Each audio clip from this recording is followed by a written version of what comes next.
Matandrim kelilesi, matandrim kelilesi, tifiani niziani cabe fica fica.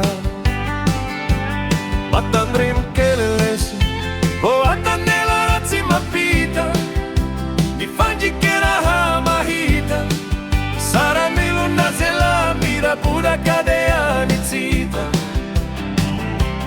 Matandrim kelilesi, matandrim kelilesi, miten jumpuani katsimba kama.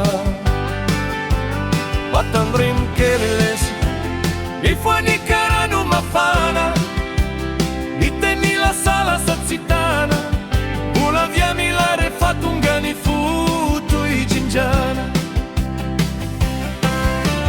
Sanya, mitanya nye kamala mamaina, Niezaleru arambula malaina, matano rabele risaure fagiu giucazzi manana taina. Sanja, si vita ndrangalela ni miaina, shapizzoni ni mitaraina, sonina mana ni araha nella tafite la tonga saina.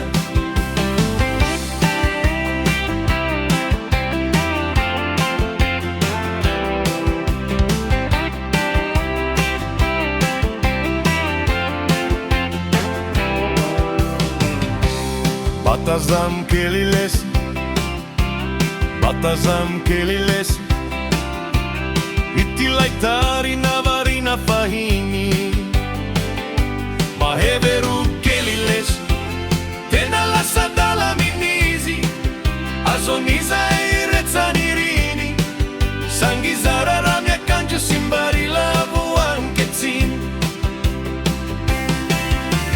Sanja, mitanya nye kamala mamaina, Niezaleru arambula malaina, matano rabele risaure fagiu giucazzi manana teina. Sanja, si vita ndrangalela ni miaina, shapizzone ni mitaraina, sonina mana ni araha nella tafite la tonga saina.